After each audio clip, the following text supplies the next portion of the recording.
Hello and welcome to the Scottish Football Show.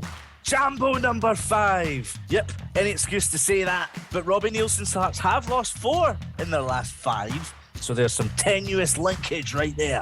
Robson and Geronimo, 4 straight wins for Barry catapults Aberdeen back into the third place fight, and he's blue DabaDeeDabaDerek McInness, and he wins points, but will there be enough to avoid relegation?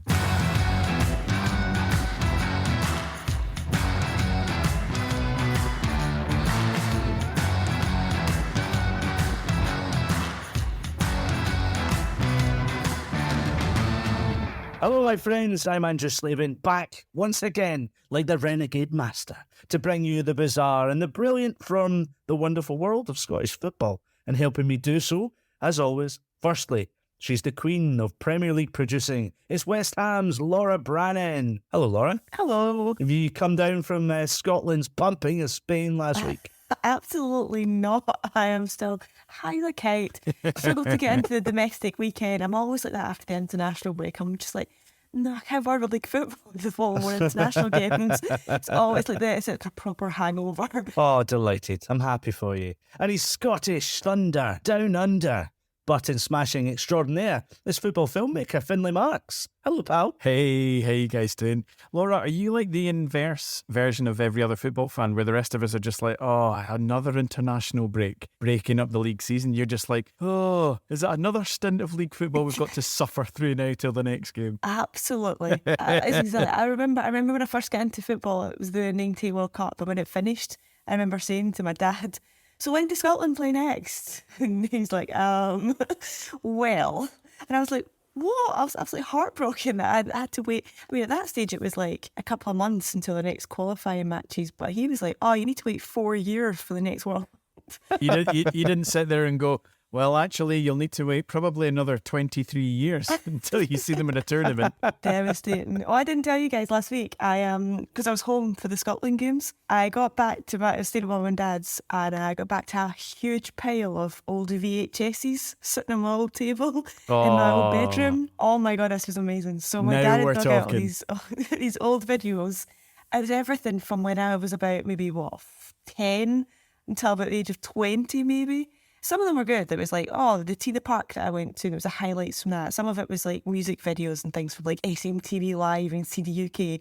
But the best ones were the football ones, which was the majority, to be fair. I think it counted about 80-odd VHSs. Whoa. And it was the most random games. Oh, you're just talking about games that you've literally taped off the telly, like Sports Scene and Scott Sport and stuff like that. These aren't literally actual like VHS you could buy in Woolies or whatever. Oh, no. Oh, this is DIY VHSs. So you even buy better. like a blank one. I would just record random games, random highlights. The peak football geek thing is, I used to record news bulletins. Wow. So when the news bulletin would come on STV, which I ended up working on eventually. So, like 18 minutes past 6, I'd be sitting there waiting with the record button to record anything that felt relevant to little geeky Laura at 12 years old. That's amazing. And I had all these different news packages from like journalists I went on to work with in the future. Way. Wow. The Sunday in between the two games, I just sat going through all the 80-odd videos. And that was my entire Sunday. It was just spent down memory lane. Football VHS, like honestly, you're talking about my love language here now, Laura. Like honestly, this is my thing. In emigrating over to Australia, there was a lot of stuff we threw out and didn't take with us. Not so for my DVD collection and my VHS collection, just because I can't seem to tear myself away from the brilliance of things like Partick Thistle's championship winning video from 2001. Or one of my absolute favourites is one called Battle for the Premier Division 91-92. So it's the season, I think Rangers ended up winning championship number 4 of their 9 in a row. But it's not just from their point of view, it's from the whole division's point of view. So some of the players and the goals, I think there's like Mike Galloway that was playing at Celtic, basically did nothing but score 30-yard thunder bastards that season. Collins into the path of Galloway, might have a shot. Oh, what a goal by Mike Galloway. Oh, he doesn't just score goals, this fellow, he scores spectacular goals. John Collins scored an absolute stunner away at Dundee United as well. Long ball by Rogan. Collins. Oh, marvellous goal by John Collins. Well, his first goal was brilliant. That one really was out of this world. Hans Heelhuis was just unbelievable for Aberdeen. This Heelhuis, great chance for Aberdeen. A goal of supreme quality from Hans Heelhuis. Great name. It's my sweet spot of watching things. I don't think I've got many games taped off the telly, apart from the one that I do remember I definitely have, is when Rangers beat Hibs. Was it 7-0? Round about Christmas one time. It was the game where Gascoigne got booked for booking the referee. Oh, yeah. Yeah. So that would have been, 1995, round about then. So I've got that one. But yeah, I could talk about it all day. Love it. Oh, it was like after I went through them, my dad was like, "Okay, so how many you thrown out?" Absolutely none of them. Do not touch a single one of these videos. Yep. I can see Laura now off to Snappy Snaps in London, getting them all digitised. I could need a suitcase to bring them all down here. I just can't wait until you're a parent yourself, Laura, and then you're able to excitedly sit your kids down to watch like a rusty, crusty VHS version of Hearts versus Partick Thistle from 1997, just being like, "Aren't you so excited to watch this with me?" No, Mum, no, what is this? Here's the Goal of the Month nominees for December 2000-2001 season. Come on, you want to see Zero Ali scoring for Aberdeen, don't you? Damn Skippy. Absolutely.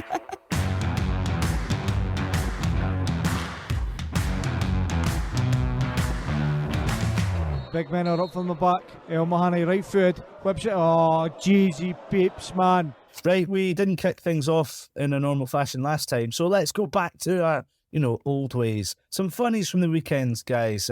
Laura, kick things off for me, please. So it was Andy Considine's birthday. Oh, yes. Yes. So not long before the game, nice happy birthday tweet going out, have a great day, Andy. 6 minutes into the game, he gets sent off.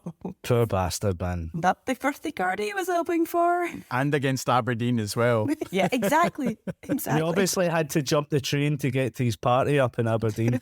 What was that story about John Hartson doing the rounds when he first joined Arsenal?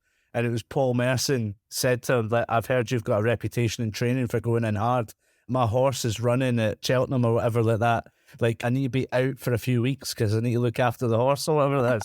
So John Hartson was basically like, it's my first day in training. He's like, no, just a couple of weeks. Just get me in the ankle or something like that. And then I can be injured. A long story short, he put him out for about 6 months. Whoa, that's brutal. In training. Yeah, I think it's in Hartson's book. At Copa 90, when we did the documentary around the Super Classico Copa Libertadores final, there were stories of actual players at the time who were playing in Europe, but they were big Boca or River fans. I think one was a Boca fan playing in the Italian league. I can't remember his name. Mm-hmm. He got sent off in suspicious circumstances for his team in Serie A. And somebody questioned saying, this wouldn't have anything to do with the fact that your team's playing in probably the biggest game in their history back in Buenos Aires this week, is it? And he went, no.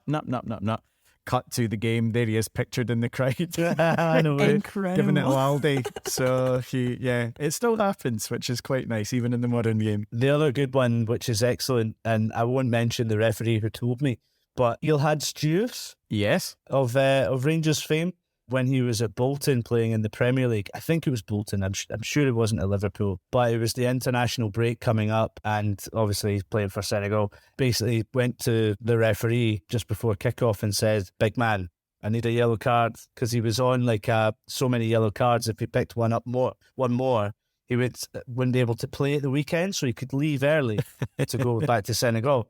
So he was going in with heavy challenges within the first 5 minutes, and the referee was like, "Mate, you've got to calm down. I'm going to have to book you." He's like, no, book me, go for it, please. I need to get booked. So he wasn't booking him. It gets to the 90th minute, and he just clatters into someone, and he goes, "Look, you've got me. Give me no choice." And he sends him off, and he goes like, "Oh," and claps the it. He goes like, "Yeah, wait a minute." And he walks down the tunnel. Anyway, at full time, Diouf finds the referee and gives him a signed shirt, which he has to refuse because it looks like bribery, favoritism or whatever. But thinking about that, how many stories are in football where players are just trying to get out of playing football? It's a bit naughty, but yeah, there's some funny ones out there. Oh, aye. I'll have a few up my sleeve. When can you release this information, Laura? After maybe 5 pints. Oh, okay, so not in this podcast. How disappointing. Finn, you got anything for us? My favourite thing that I saw was in the championship game on Friday night. The first team coach, John Young at Arbroath, was wearing 2 pairs of glasses. Did you guys see this? Yeah, I don't think this is the first time he's done it either. No, it's I not. think right, he's Laura. worked a few times, hasn't he? But is he creating his own like varifocal lenses? Is that the point of it?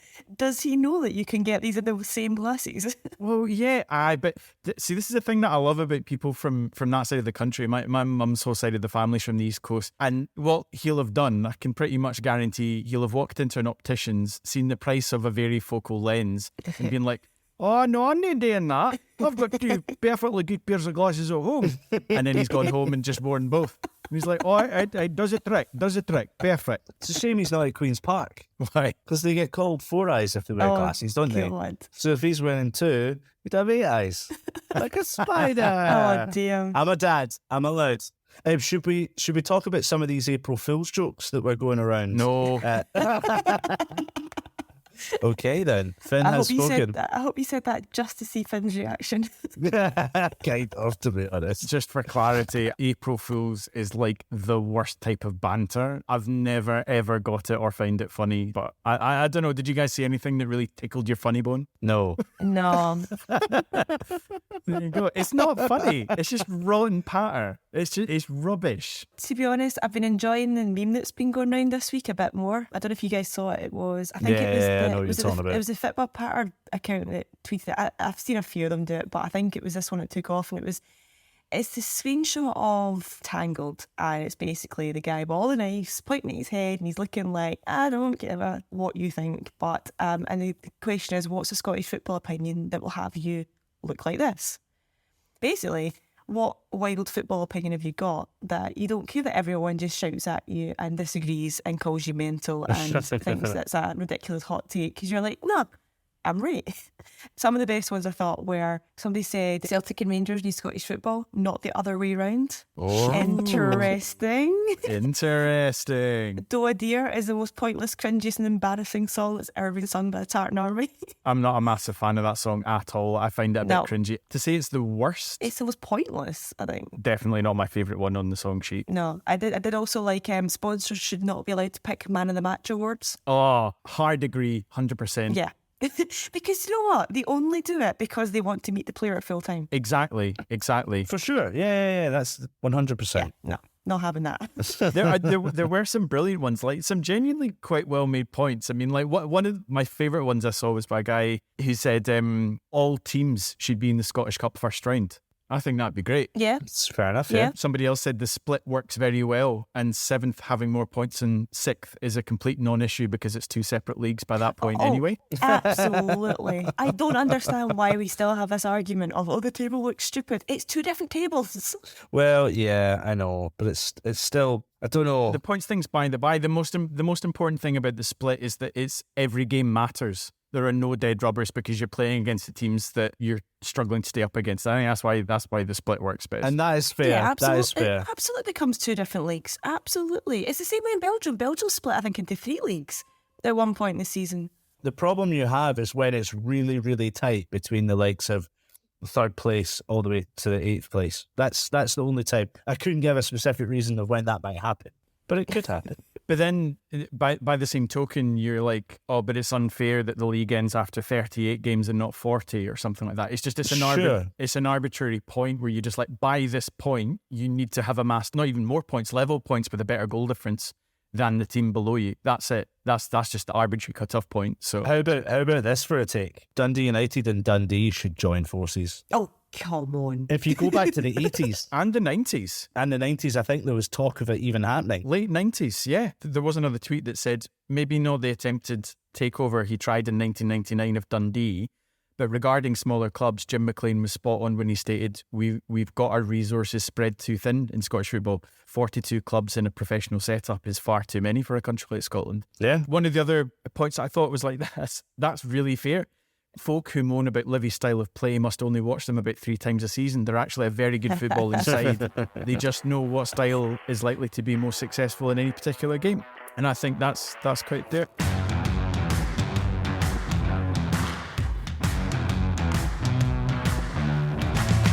And Stevie May! Bedlam! Chaos! Euphoria in the away stands! Blue limbs everywhere! Okay, guys, some big news to really talk about over the weekend, though. First of all, starting with Barry Robson being named manager until the end of the season at Aberdeen. He's been on a great run as well since taking over. I think it's 5 wins from 7 games, and he took the Manager of the Month award as well in March. I mean, it seems to be the right decision. I just wonder if, with it being till the end of the season, he's still under review, isn't it? It's not. They're obviously not certain. But do you think that's just because there's so much going on behind the scenes? Because Alan Burrow's going in there as chief executive, etc. There's just too much going at the club to make some concrete decisions. I think you might have answered your own question there, to be honest. Cool. Moving on. Yeah. It is a very fair and valid point, though. Like, at this stage of the season, Aberdeen are in a comfortable position. They are fighting for Europe. They are unlikely to slip out of the top 6. Why rock the boat so much when he's come in? He's done a good job for a fair number of weeks after Jim Goodwin left. I just don't really see the point of why somebody, as you're saying, Alan would have come in and straight away try and change everything when everyone's clearly content, happy. It is such a safe and sensible option just to kind of go, right, we've only got a few weeks left of the season, let's just see it out to the summer, and then we can take a breath, reset, and then we can actually look at things instead of rushing into it, panicking, and then you suddenly see the impact on the league table. Yeah. Elsewhere, Allan McGregor made his 500th appearance for Rangers, probably Rangers' best ever goalkeeper, Findlay. He's certainly up there. I know a lot of older Rangers fans will probably always go for Andy Gorham, but there's a real shout for McGregor, given the longevity of his career and what he's achieved and the trophies he's won and everything else. So, yeah, he's part of a very select group. I think only 13 other players in Rangers history have made 500 or more appearances for Rangers. He's now the club's all-time European appearance record holder. He's got 109 appearances for Rangers in Europe. He's also, when I was looking at some of his stats, I found this one amazing. So he's faced 62 penalties in his career. This is for all clubs that he's played at, but he's saved 19 of them. So that's pretty much a third of the penalties he's faced, he's saved. And in particular, he's actually a nice wee stat for Rangers fans. He's saved a penalty against Celtic in 3 different decades, the 2000s, the 2010s and the 2020s. I think that's a brilliant stat. That's actually really good. That's a really good stat. Here's another fun stat for Laura as well. He's the first Scotland goalkeeper to have kept a clean sheet in his first 2 full international caps. That's great. Well done for him. Let's move on. I think this only recently been equalled by Angus Gunn. I knew you were going to go there, Finn. Brilliant. Like, I know he's not retiring from football, so there's no point kind of looking back at his whole career. And he obviously is long retired from Scotland, but just when you're kind of talking about there, Finn, I was just kind of thinking back to his kind of like big moments. And there's one I think always falls under the radar. It was the last game against Israel in the Nations League in 2018, which will probably blend into a lot of people's memories now because we played them so often. But it was, we were 3-2 up with only a few minutes left, and he made such a big save to deny Israel the draw. And taking all 3 points in that game was what booked our playoff place, which then led to us getting to Euro 2020. So even though he didn't end up playing in that tournament, he had a massive part to play to actually get us there. That's my favourite moment from him anyway, during his career. What a lad. Close to your heart now, Laura. It came out earlier in the week that France are looking to legalise the use of safe and organised pyro over 3 years, I think.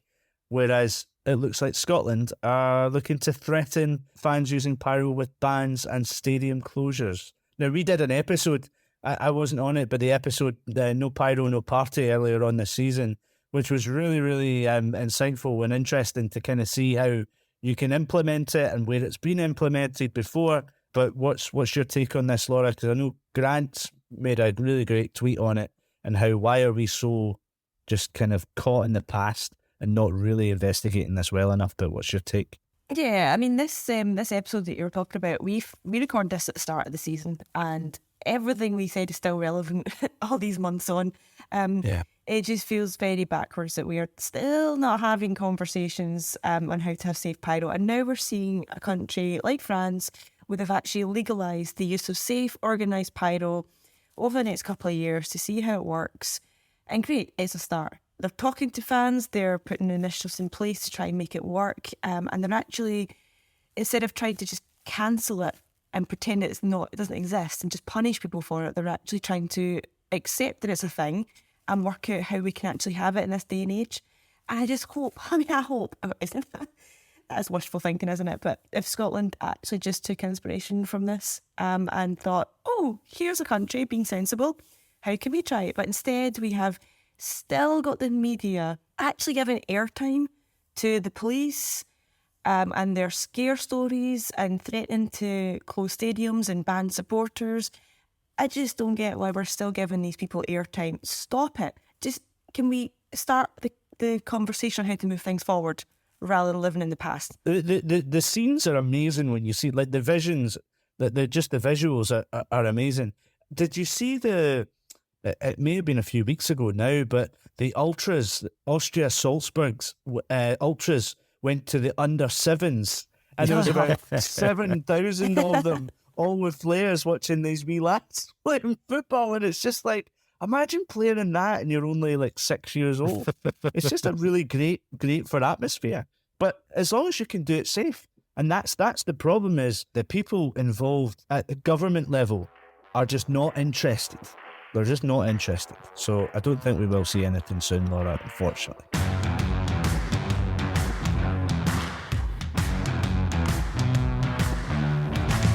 You think I'm going to answer a stupid question like that? Time to round up the weekend, starting in the Premiership, because big story coming out with Hearts going into a 4th defeat in 5 games, losing 2-1 to Kilmarnock at Rugby Park. It's been 3 consecutive losses. Already some Hearts fans are now coming out calling for Robbie Neilson to be sacked. And a supporter even thought that the recent run justified spray painting off Neilson across the Hearts club crest mosaic outside the main stand. Which, look, we're all football fans and we all want the best for our club. And I know Hearts have been through a really bad period right now. And I know they've been really bad away from home over a number of seasons, and it's kind of been a tagline with Neilson for a while. But this is madness, right? I'm not on my own. I know I'm not a Hearts fan, but it's a really bad patch. Aberdeen are now a point behind Hearts. You can't be calling for the manager. He's done enough to have some money in the bank here, no? I think so. I think it's really difficult because it's not so much just looking at the results. I think it's the manner of the performances, I think, has been the thing that's coupled the results that have That's fair. set a lot of Hearts fans and kind of on edge. But still, though, I mean, like, it is 3 defeats on the bounce, but one of them was against Celtic, who are just running away with the league, and then you've one's a rejuvenated Aberdeen side at Pittodrie, who have actually been very good at Pittodrie for most of the season. The Kilmarnock game, I can see how that's really disappointing. But I think overall, like, it reminds me a little bit of Aberdeen fans for a long time being quite annoyed with Derek McInness when what he delivered was essentially pretty much what you could expect realistically of Aberdeen. So it was pretty much always finishing 3rd in the league or even 2nd a few times. They managed to split the old firm. The style of football might not have been amazing. There might have been rubbish results. I think they probably underperformed in cup competitions. But in the main, they're doing pretty well. I think they had, let's not forget their European performances this season as well. They were in a really difficult group, and they've not had their injury problems to seek as well this season. So I don't know. I do think you kind of have to look at the bigger picture. And I think all things considered, I still think Hearts have had a relatively decent season. It is maybe that it's just kind of unravelling at the wrong time now, towards the tail end of the season. This is really where you've got a resurgent Aberdeen, and Hibs, goodness knows what they're going to do between now and the end of the season, but they could still be competing as well. I think from the position that Hearts were in, where it looked like 3rd place was a certainty, now it's on a bit of a sugary peg. I think that's the reason why it's not looking so good. If you look at this season compared to last, I think Hearts are basically 5 points less or worse off, right? Yeah. Over 30 games. Whereas the likes of 4th place and 5th place are kind of doing a lot better. So I think there's kind of like a 7-point swing. It's just a case of the other teams in the league have ended up doing better than they did last season. But the thing that you said, Finn, that I can back up is anytime Neilson's had a full-time role at Hearts in the manager's post and had a full season, they've always finished third. So even if he doesn't finish third and he's got them a European place or taken them a European run already this season where they didn't finish last in their table, they finished respectably third. Even if they finished fourth, that shouldn't be seen as a failure. And I just think that with the likes of Craig Gordon being injured, Craig Halkett also being out, are massive, massive losses for them, and so much reliance on Lawrence Shankland. There just needs to be a little bit more recruitment, a little bit more softening of the edges. That's the way I look at it. Don't need to be scribbling F-offs over a club crest. That's just mental. And even more problems as well now. Xander Clark went off injured on Saturday. So yeah, Laura. But then, I think that Hearts should be looking to progress and challenge the old firm. They shouldn't just be kind of happy to settle for the third best team in Scotland. But no matter how bad things are in the books of Hearts fans, it's all contextualised here. Like, you can be annoyed at your team's performances and think the manager isn't doing well and the season's going off the rails, whatever. I just don't think that it justifies spray painting over the club crest. Yeah. Like, Hearts have been in far worse positions in their history, recent history. Yeah. Just because you're sitting third and you've not won a couple of games doesn't justify doing that level of vandalism. I think there just needs to be a little bit of context here. It's a little bit of an overreaction, I think, at this stage. Look, a Hearts fan may be able to come on the podcast and explain, look, there's this, and this. And that's fair enough. But it's just overkill, man. Like, Hearts were in the Championship, Neilson got them out. And yeah, I know he left the club as well, and it's harmed his reputation, but he's a player for Hearts as well. Over 200 appearances for Hearts. Yeah. And the thing for me is they've got Hibs in about 2 weeks' time. And I don't think Hibs have beaten them since Boxing Day 2019. If they did now, how strong are the Hearts board going to be being able to listen to like massively dissenting fans? And I hope they do stick with them, because too often we see clubs that decide to hit the panic button. They're in third.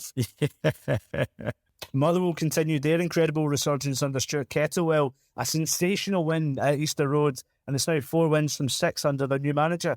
And just a single loss, I think, which is against Rangers, so, hard to come by. 2 stunning free kicks, Laura.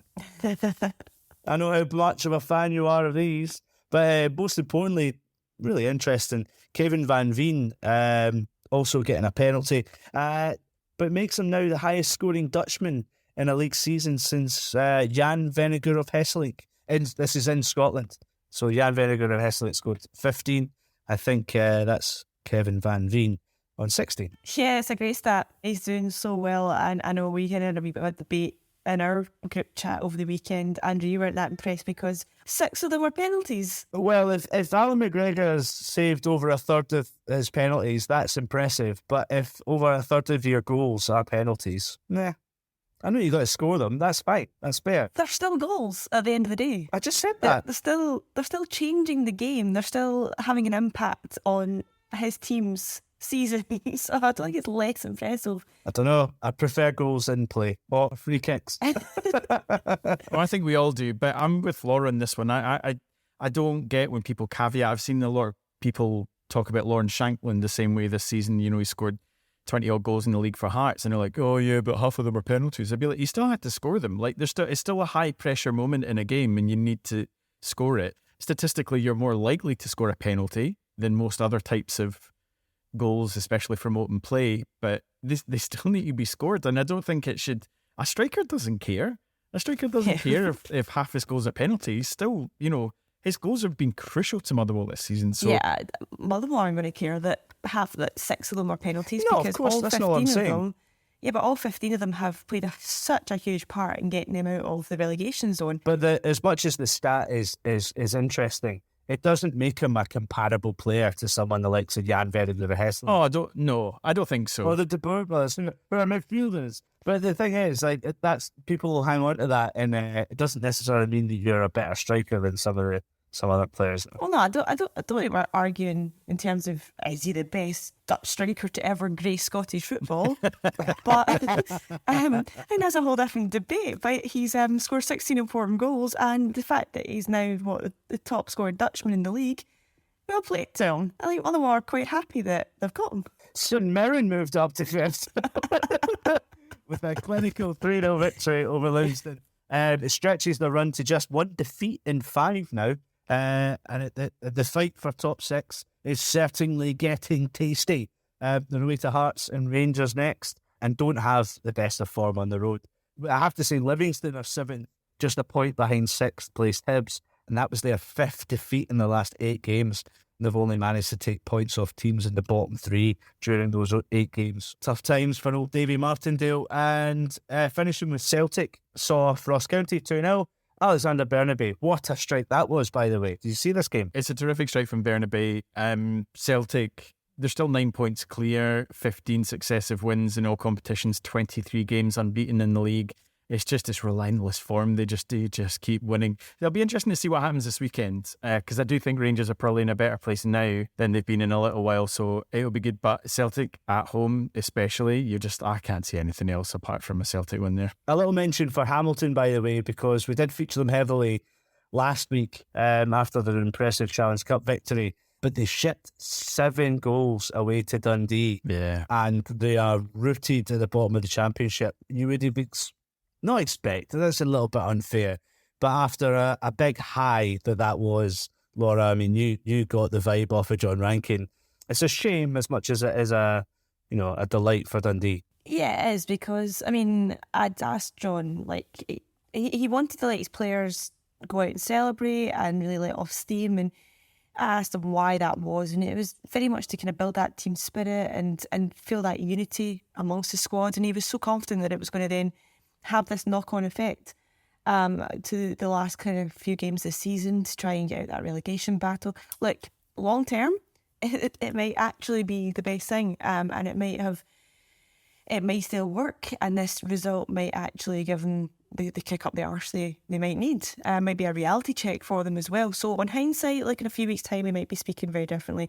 I think he'll be very disappointed with the reaction he got, though. He's a very sensible head on those shoulders, and I don't think he's a manager you want to let down in that sense. It was Dundee, we were trying to get promoted. We're not trying to say that they should have won the game, but 7-0 is such a depressing result. I mean, it was a good weekend all round for Dundee, though, because just looking at it from their point of view, their fellow title contenders Queen's Park fell to a second successive league defeat, and Ayr United also dropped points on Friday night in that game that we mentioned away to Arbroath. So they've got a game in hand over Queen's Park as well. So if they win that, they'll be in pole position going into the final for long of the season. Arbroath are on a hell of a run as well.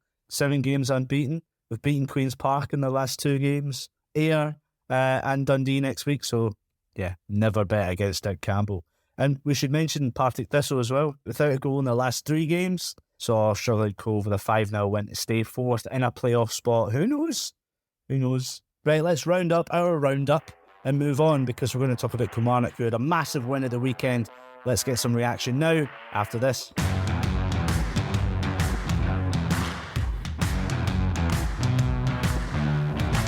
We can't be having that, mate. You better get your finger out all right and make sure that you get the results. Kilmarnock had one of their best results of this season so far, beating European chasing Hearts 2-1, and in turn extended the gap between themselves and the bottom 2 by 4 points in the table.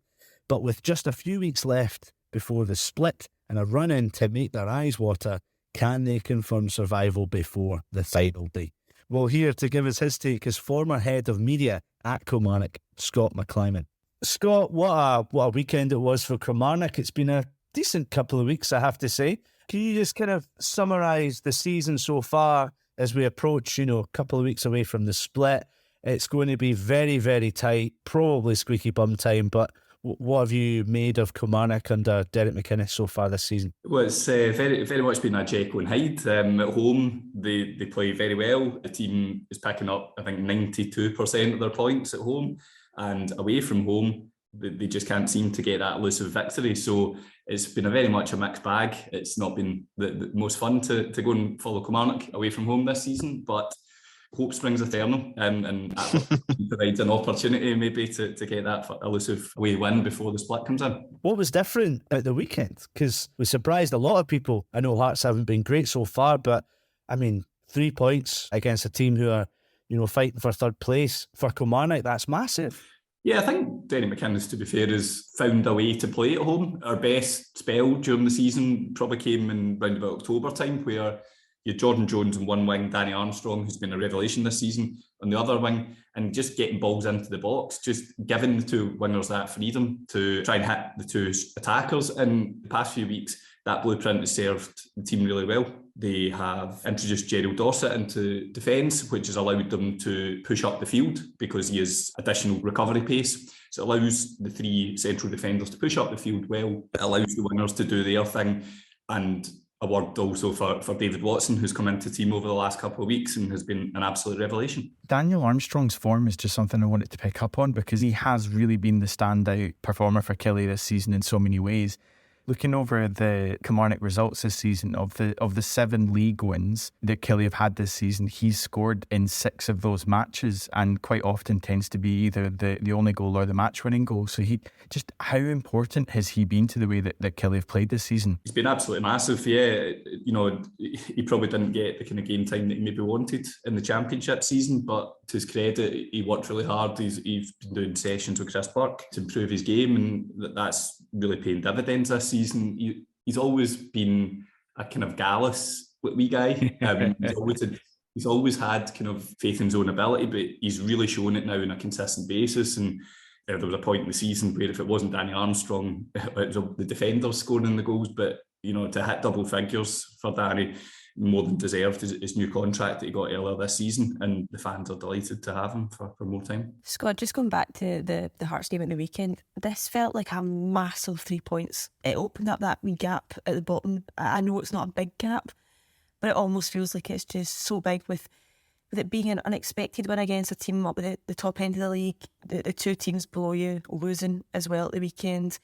Did you see that sort of relief at the weekend? Yeah, absolutely, because the previous 2 home matches, they had been ahead and they were pegged back. Callum Slattery against Motherwell, a fantastic free kick to share the points, and then Trey Wright for St Johnstone after Kilmarnock being 1-up. So there was a sense that we couldn't keep throwing those opportunities away. We had to try and put a win on the board, and exactly as you said, with the other 2 relegation rivals playing the Glasgow Giants, there was an opportunity there to really create that gap, and it was so important. And you could feel the tension when the 7 minutes of added time went up towards the end of the game, and people thinking, surely not again, they've got to hold out. And yeah, there was absolutely that relief. I think you saw in the celebrations from the players as well, how big a win that is, and it just gives that platform now going into the final 3 games before the split to try and pass home that advantage, really. The fear really is for Kilmarnock fans, the record they have against teams around them as well, though, because you look at the games